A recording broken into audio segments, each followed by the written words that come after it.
श्रीमान राज्यपाल महोदय जी, आदरणीय मुख्यमंत्री जी, मंत्रिपरिषद के मेरे साथी, वित्त एवं रक्षा मंत्री श्रीमान अरुण जेटली जी, नौसेना के अध्यक्ष श्रीमान धवन जी,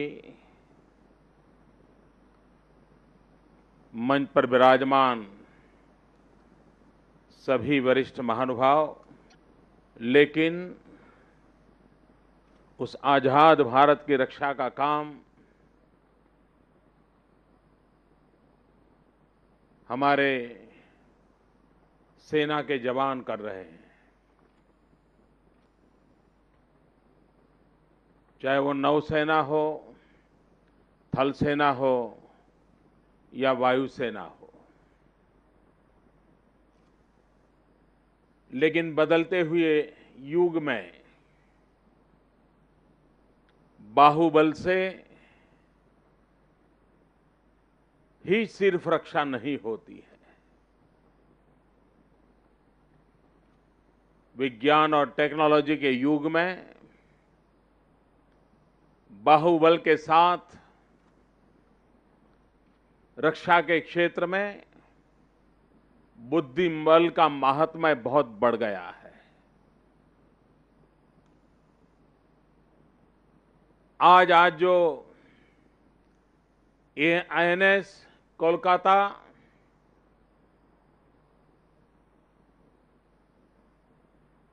नौसेना के माध्यम से राष्ट्र को समर्पित हो रहा है, वह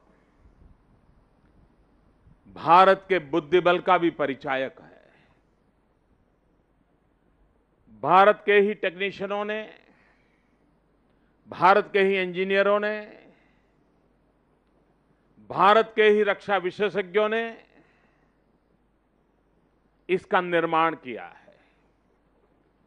अब तक भारत में युद्ध क्षेत्र के लिए, संरक्षा क्षेत्र के लिए जिन भी चीजों का निर्माण हुआ है, उसमें INS कोलकाता ये सबसे बड़ा इंडिजीनियस निर्माण कार्य है। मैं इसके लिए देश के इस युवा बुद्धिबल को, उनके सामर्थ्य को भी हृदय से अभिनंदन करता हूं। और जब हम आज INS कोलकाता राष्ट्र को समर्पित करते हैं, उसी पल हम विश्व को भारत की इस बुद्धिधन का परिचय भी दिला रहे हैं, भारत की निर्माण क्षमता का भी परिचय दिला रहे हैं।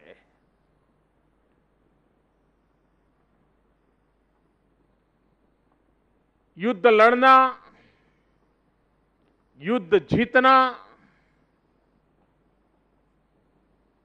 कुछ मात्रा में अब कठिन नहीं भी है, लेकिन युद्ध हो ही नहीं, उसकी गारंटी तो तब होती है जब आपका सैन्य बल आधुनिक हो, सामर्थ्यवान हो, शस्त्रास्त्रों से सज्ज हो, विश्व की किसी भी ताकत से अधिक सामर्थ्यवान हो। अगर ये आपका सामर्थ्य है तो युद्ध कभी आता ही नहीं है। और इसलिए हमारी सेनाओं के सामर्थ्य के लिए आधुनिक व्यवस्थाएं उपलब्ध कराने का एक हेतु युद्ध का निवारण भी होता है। एक बार सामर्थ्य की अनुभूति हो, कभी कोई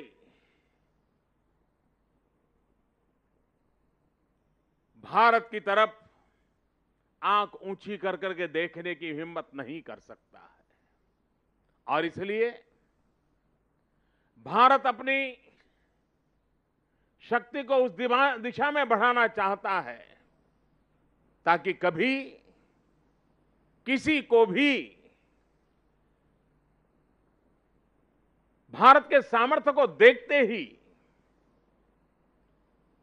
हमारे जवानों के सामर्थ्य को देखते ही, हमारे बाहुबल बुद्धिबल का सामर्थ्य को देखते ही कभी उसे भारत की ओर आंख करने का दुस्साहस नहीं होगा, ये मुझे विश्वास है।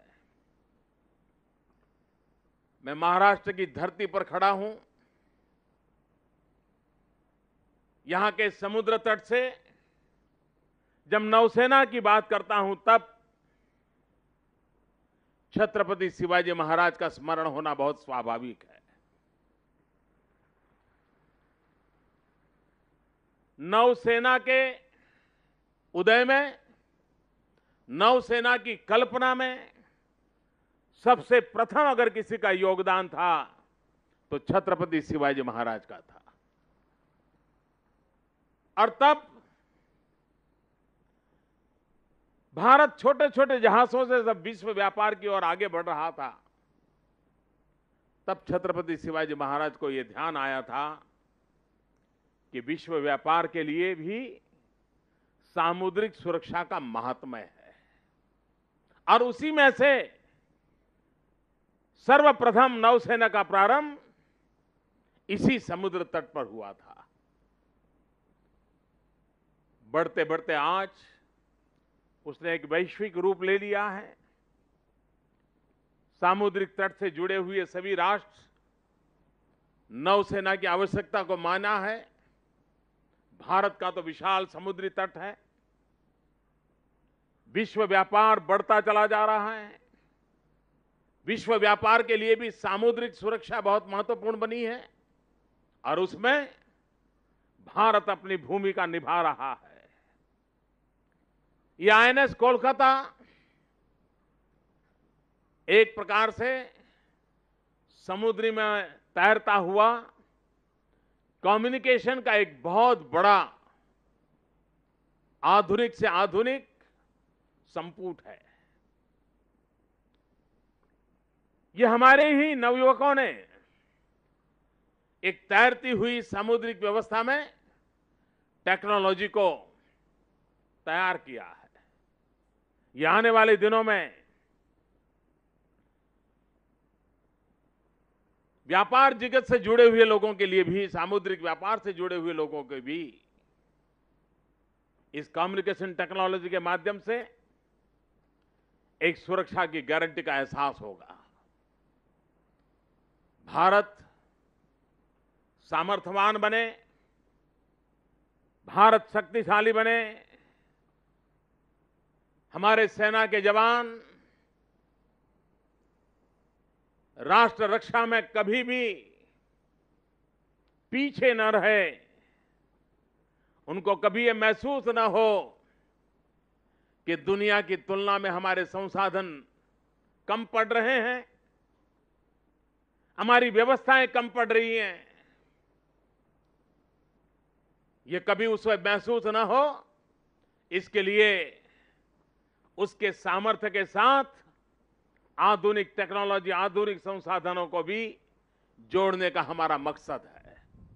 और उसी मकसद के तहत आज राष्ट्र के चरणों में यह आईएनएस कोलकाता का समर्पण राष्ट्र की सैन्य शक्ति को बढ़ावा देगा, नौसेना के आत्मविश्वास को बढ़ावा देगा और इस प्रकार के निर्माण कार्य के अंदर भारत की युवा टैलेंट को भी प्रोत्साहन देगा, ऐसा मुझे पूरा विश्वास है।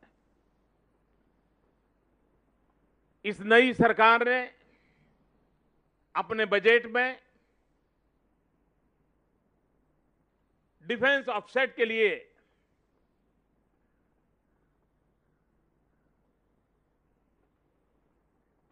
विश्व के टेक्नोलॉजी को लाने के लिए, विश्व के डिफेंस के क्षेत्र के उद्योगकारों को लाने के लिए महत्वपूर्ण फैसले किए हैं। और उस फैसलों के कारण आज देश सुरक्षा के क्षेत्र के लिए बहुत बड़ी मात्रा में उसे इंपोर्ट करना पड़ता है। हर छोटी मोटी चीज विदेशों से लानी पड़ती है। इस एक निर्णय के कारण भारत अपने रक्षा संसाधनों में आने वाले वर्षों में आत्मनिर्भर बनेगा। हमारे ही युवान, हमारी युवा जनरेशन अनेक इनोवेशन करेगी, रिसर्च करेगी, निर्माण कार्य होगा और वो भी एक दिन कभी आएगा जब भारत जो आज सुरक्षा के लिए जिन चीजों को इंपोर्ट करता है, हम वो सपना देखते हैं कि दुनिया के अनेक देशों को भारत एक्सपोर्ट करने की ताकत वाला बन जाए और यह हमारे सुरक्षा के लिए और अधिक उपयोगी होगा। तो उन विचार को लेकर के ये सरकार आगे बढ़ रही है। मैं आप सबको इस अवसर पर विशेष करके नौसेना के जवानों को बहुत बहुत शुभकामनाएं देता हूं और उनको विश्वास दिलाता हूं कि सेना में ये हमारे जवान जो यूनिफॉर्म में खड़े हैं, 125 करोड़ का देश जो भले यूनिफॉर्म में नहीं है लेकिन यूनाइट होकर के आपके पास खड़ा है, आपके पीछे खड़ा है, कंधे से कंधा मिला करके आपके साथ खड़ा है, आपका गौरवगान करता है। और यही तो राष्ट्र की शक्ति होती है, जिस राष्ट्र की शक्ति के माध्यम से हम विश्व के सामने सर ऊंचा करके खड़े रह सकते हैं। मुझे विश्वास है नौसेना के हमारे सारे जवान, नौसेना के हमारे सभी सेना नायक भारत की शक्ति का, भारत की समर्थन का 125 करोड़ देशवासियों की उनके प्रति जो श्रद्धा है, उस श्रद्धा के अनुकूल राष्ट्र रक्षा में कभी भी कमी नहीं रखेंगे, ऐसा मुझे पूरा विश्वास है। मैं नौसेना के सभी जवानों को, सेना नायकों को हृदय से बहुत बहुत बधाई देता हूं, शुभकामनाएं देता हूं। भारत माता की जय।